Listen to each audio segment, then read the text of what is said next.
So, hello students, myself Professor Amit Vishwakarma from Department of Mechanical Engineering, SIRT. So today we are here with the important topics and last minute strategy for the engineering graphics topic. तो यहाँ हम total जो अभी strategy देख रहे हैं कि last minute में हम क्या पढ़ें क्या ना पढ़ें, और वो सारा जो पूरे सिलेबस से किस चैप्टर से कितने क्वेश्चन बनते हैं, कितने मार्क्स बनते हैं, वो सारी चीज़ें हम यहाँ देखने वाले हैं। तो जैसा आप जानते हैं टोटल 9 मॉड्यूल्स हैं हमारे इस इंजीनियरिंग ग्राफिक्स के सिलेबस में, और इन 9 मॉड्यूल्स को मैंने सिंपल टॉपिक वाइज जो है वो बाइफरकेट कर दिया है, थोड़ा आसान होगा समझने में। जैसे पहला टॉपिक है हमारा, इसमें मॉड्यूल 1 में स्केल्स है, कॉनिक सेक्शन है और स्पेशल कर्व्स है। अब यहाँ इस पहले मॉड्यूल में बेसिकली आप देखें तो स्केल्स वाला जो पार्ट है ये मोस्ट इंपॉर्टेंट पार्ट है। इस पार्ट से आपको मैक्सिमम चांसेस हैं क्वेश्चन मिलने के। इस टॉपिक से आप ये मान के चलिए कि 7 मार्क्स का आपको एक क्वेश्चन जरूर मिलेगा। सेकेंड जो इसी मॉड्यूल के 2 टॉपिक हैं, कॉनिक सेक्शन और कर्व, यहाँ से मे भी हो सकता है कि एक क्वेश्चन 7 मार्क्स का या तो आपको ड्राइंग का मिल जाए, या फिर हो सकता है यहाँ से कोई एक थ्योरी वाला पार्ट पूछ सकते हैं। जैसे प्रीवियस ईयर्स में पूछा है कि what is cycloid, what is epicycloid, इस तरह के क्वेश्चन बने हैं। तो मे भी यहाँ से आपको 7 मार्क्स इस पार्ट से आपको देखने को मिल सकते हैं। तो हम ये कह सकते हैं कि टोटल इस मॉड्यूल से आपको या तो 14 मार्क्स या फिर एड ऑन करके इसी से आपको 21 मार्क्स का मैक्सिमम क्वेश्चन पेपर में आपको मॉड्यूल 1 से क्वेश्चन मिल जाएंगे। बात करें सेकंड मॉड्यूल की, तो सेकंड मॉड्यूल में आपको बेसिकली इस वाले मॉड्यूल से आपको प्रोजेक्शन वाला पार्ट जो है वो स्टार्ट हो जाता है।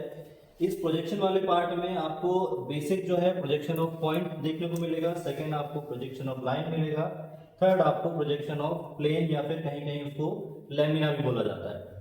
अब इस पार्ट में अभी प्रीवियस ईयर से देखने को मिला है कि प्रोजेक्शन ऑफ पॉइंट से आपको एग्जैक्ट क्वेश्चन नहीं मिलेंगे, बस उस पार्ट से आपको कभी कभी थ्योरी पूछ ली जाती है। जैसे डिफरेंस पूछ लेते हैं आपसे कि फर्स्ट एंगल थर्ड एंगल में डिफरेंस क्या है, या किसी ऑब्जेक्ट का पोजीशन क्या होगा, उस हिसाब से आपको इस सेकंड मॉड्यूल से आपको क्वेश्चन देखने को मिलेंगे। बट जो प्रोजेक्शन ऑफ लाइन और प्रोजेक्शन ऑफ प्लेन वाला जो पार्ट है, यहाँ से डेफिनेटली आपको एक क्वेश्चन आपको देखने को मिलेगा। तो मोस्ट प्रोबेबली चांसेस है कि इस वाले सेक्शन से आपको थ्योरी वाला सेक्शन को देखने को मिले, और इस वाले पार्ट से आपको 14 मार्क्स का जो है वो क्वेश्चन पेपर में मिल सकता है। मे बी ये 21 भी हो सकता है कि लाइन का क्वेश्चन रिपीट कर दें या प्लेन का क्वेश्चन एक और रिपीट कर दें और करके। तो इस तरह से यहाँ मिनिमम आप 14 मार्क्स का तो आप वेटेज लेके चलिए कि 14 मार्क्स आपको यहाँ से देखने को मिलेगा। थर्ड वाला सेक्शन जो है प्रोजेक्शन ऑफ सॉलिड का पार्ट है। प्रोजेक्शन ऑफ सॉलिड में जैसे कि हम प्रिज्म, पिरामिड, कोन या डिफरेंट सॉलिड्स का हम प्रोजेक्शन देखते हैं, वो सारा पार्ट आपको यहाँ से देखने को मिलेगा। और यहाँ जो है 7 मार्क्स आपको एक क्वेश्चन मतलब आपको इस पेपर में 7 मार्क्स का एक क्वेश्चन आपको मैक्सिमम चांसेस है कि देखने को मिल जाए। मॉड्यूल 4 जो है हमारा, उसमें हम देखते हैं सेक्शन ऑफ सॉलिड और डेवलपमेंट ऑफ सरफेसेस वाला पार्ट है। इस वाले पार्ट में अभी प्रीवियस ईयर का जो एनालिसिस है उसमें देखने को मिला है कि 7 मार्क्स का आपको एक सॉलिड का क्वेश्चन मिलेगा और 7 मार्क्स का एक डेवलपमेंट ऑफ सरफेसेस का क्वेश्चन मिलेगा। तो मैक्सिमम चांसेस है कि यहाँ से डेफिनेटली एक क्वेश्चन आपको मिलना ही है। नेक्स्ट हम देखें जब आइसोमेट्रिक वाले पार्ट पे, तो आइसोमेट्रिक मोस्ट इंपॉर्टेंट टॉपिक है और यहाँ से 14 मार्क्स का एक क्वेश्चन आपको पेपर में मिलना ही है। इस तरह के क्वेश्चन आपको हर बार रिपीट होते हैं आइसोमेट्रिक प्रोजेक्शन में। लास्ट मॉड्यूल जो है इसको मैंने कंबाइन किया है 6 to 9 के, ये टोटल 4 मॉड्यूल्स हैं। इन मॉड्यूल्स में मैक्सिमम पार्ट जो है वो कैड का है या BIM जिसे हम बिल्डिंग इंफॉर्मेशन मॉडलिंग कहते हैं। ये पूरा पार्ट जो है आपका इस सेक्शन में आपको पूरा थ्योरी सेक्शन मिलेगा। ये पूरा थ्योरी वाला पार्ट है। इस थ्योरी वाले पार्ट में आपको या तो कैड के कमांड पूछते हैं, एडवांटेजेस पूछते हैं, कुछ कैड के जैसे जूम कमांड हुआ, UCS हुआ, इस तरह की चीजें आपको इस पार्ट से आपको देखने को मिलेगी। और मैक्सिमम चांसेस है यहाँ से थ्योरी क्वेश्चन ही बनते हैं, क्योंकि ये जो मॉड्यूल 6 to 9 है बेसिकली थ्योरी पर ही बेस्ड है। तो अगर मैं एनालिसिस करूं टोटल पूरे सिलेबस का, तो जो आपको पढ़ना है उस पार्ट में आपको स्केल्स वाला सेक्शन बिल्कुल भी छोड़ के नहीं जाना है, इन सेक्शन को आपको करना ही है। उसके बाद प्रोजेक्शन ऑफ लाइन जो है वो आपको बिल्कुल नहीं छोड़ना है। इस प्रोजेक्शन ऑफ लाइन से आपको डेफिनेटली एक क्वेश्चन मिलना है। थर्ड पार्ट हम बोले प्रोजेक्शन ऑफ प्लेन से, इस पार्ट से भी आपको एक क्वेश्चन मिलना है। तो ये जो मैं अंडरलाइन कर रहा हूँ ये टॉपिक आपको डेफिनेटली आपको क्वेश्चन पेपर में मिलेगा ही।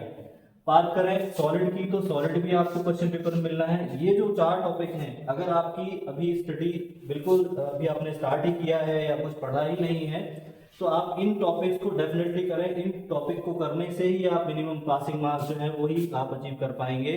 और उसमें भी आपको एक चीज ध्यान रखनी है, जब भी आप कोई ड्राइंग ड्रॉ कर रहे हैं, उस ड्राइंग में आपको प्रॉपर डायमेंशनिंग करनी है, हर एक पॉइंट की लेबलिंग करनी है। जैसे हम प्रोजेक्शन में कुछ पॉइंट जो होते हैं फ्रंट व्यू के टॉप व्यू के, उसमें बच्चे डैश लगाना छोड़ देते हैं, कहाँ फ्रंट व्यू का पॉइंट बनना है, कहाँ टॉप व्यू का पॉइंट बनना है, ये मिस्टेक करते हैं। ये सिली मिस्टेक्स हैं, ये छोड़ के नहीं आनी है, इनको प्रॉपर मेंशन करना है। दूसरा, आप जब भी शीट पे ड्राइंग बना रहे हैं, उस शीट पे पूरी क्लीननेस का आपको ध्यान रखना है, किसी तरह से अननेसेसरी लाइंस नहीं होनी चाहिए, प्रॉपर आपको ड्राइंग ड्रॉ करनी है। क्वेश्चन की जो मार्किंग है वो प्रॉपर होनी चाहिए, क्योंकि हम जानते हैं एग्जाम में आपको एक आंसर बुक भी मिलेगी, एक शीट भी मिलेगी। तो जैसे आप थ्योरी वाला पार्ट, जैसे सपोज आपको इस क्वेश्चन यहाँ का कोई क्वेश्चन आया है, तो आपको वो कॉपी में करना है, उसको शीट में सॉल्व नहीं करना है। उसके लिए प्रॉपर आपको 32 पेज की कॉपी मिलेगी, वहां पर आपको थ्योरी वाला पार्ट करना है। लेकिन जो ड्राइंग वाला पार्ट है, ड्राइंग वाला पार्ट आपको शीट पे करना है, और उस शीट पर आपको प्रॉपर क्वेश्चन नंबर मेंशन करना है। जैसे अभी प्रीवियस ईयर्स में देखने को आया है, बच्चे क्या है, क्वेश्चन प्रॉपर सॉल्व करते हैं लेकिन उसकी लेवलिंग प्रॉपर नहीं करते। सपोज किसी क्वेश्चन को मुझे सॉल्व करना है, क्वेश्चन नंबर फर्स्ट का ए, तो इसे प्रॉपर लिखें आप, ऊपर प्रॉपर हेडिंग बनाए कि ये इस क्वेश्चन का आंसर है। अदरवाइज होता ये है कि आपने प्रॉपर ड्राइंग की है लेकिन उसका वैल्यूएशन नहीं करता। जो वैल्यूअर है, आप अगर क्वेश्चन नंबर मेंशन नहीं करेंगे तो उसका वैल्यूएशन नहीं होता। तो कुल मिलाकर मेरा आज का वीडियो बनाने का सेंस यही था कि आज जो भी इस सिलेबस में देख रहे हैं, इसमें हमें क्या स्टडी पढ़नी है, क्या देखना है और किस चीज़ों पर विशेष ध्यान रखना है। यस। तो जैसा मैंने बताया कि आपको कॉपी के साथ एक ड्राइंग शीट भी मिलेगी। अब अभी तक जो हम शीट क्लास में यूज़ करते आए हैं, वो शीट थोड़ी सी छोटी होती थी और दोनों साइड प्लेन होती थी। लेकिन जो यूनिवर्सिटी आपको शीट प्रोवाइड कराती है, उस शीट में जो फ्रंट साइड है वहां पर आपको इस तरह से ग्रिड मार्किंग होती है, इस तरह से ग्रिड मार्किंग होती है। और ये जो ग्रिड मार्किंग है, इस ग्रिड मार्किंग का जो डिस्टेंस है वो 10 mm और यहाँ से भी 10 mm, मतलब हम कह सकते हैं कि 1 सेंटीमीटर बाई 1 सेंटीमीटर के स्क्वायर बने होते हैं। अब इस शीट में आपको फ्रंट साइड तो स्क्वायर होंगे, बैक साइड आपको पूरी प्लेन शीट मिलेगी। तो बच्चे कई बार कंफ्यूज होते हैं कि इन बॉक्स का क्या यूज है। तो जैसे हम देख रहे हैं, यहाँ बहुत सारे क्वेश्चन ऐसे आते हैं, जैसे आप देखें स्केल का पार्ट है या कोनिक सेक्शन का पार्ट है, तो यहाँ हम ये box as it is 1 centimetre की गैप से यूज कर सकते हैं। या कहीं हमें स्केल बनाना है सपोज 15 सेंटीमीटर का, तो आप 15 बॉक्स काउंट करके आप 15 सेंटीमीटर की line as it is draw कर सकते हैं। और जो ब्लैंक वाला पार्ट है, उस ब्लैंक वाले पार्ट में हम जो सॉलिड का प्रोजेक्शन है, लाइन का प्रोजेक्शन है, जहां आपको लाइन को क्लियर विजिबल करना है, डिफरेंशिएट करना है लाइंस की डार्कनेस लाइटनेस में, तो वहां आप इस तरह के जो ड्राइंग है उनको ड्रॉ करें। एक बात और थी, अब इस पूरे पार्ट में बहुत कम स्टूडेंट्स होंगे जो पूरा पेपर सॉल्व कर पाए या पूरे पेपर में कॉन्फिडेंट हो। तो मेरा एक सजेशन है कि आप इस पूरे पार्ट में, जिस पार्ट में आप मैक्सिमम आपको आता है कि हाँ मैं ये बहुत अच्छे से कर पाऊंगा, बहुत नीटनेस से कर पाऊंगा, उस पार्ट को सबसे पहले सॉल्व करें। और मैक्सिमम स्टूडेंट्स का, जहां तक मेरे उससे मैंने देखा है कि स्केल्स वाला जो पार्ट है वो मैक्सिमम बच्चे जो है वो बहुत अच्छे से कर लेते हैं। तो आप पहला क्वेश्चन स्केल का अटेम्प्ट करें तो आपका अपने आप कॉन्फिडेंस डेवलप हो जाएगा, थोड़ा सा बाकी क्वेश्चन में थोड़ा सा अपने आप वो कॉन्फिडेंस बना रहेगा। तो आज की वीडियो में यही था और थैंक यू।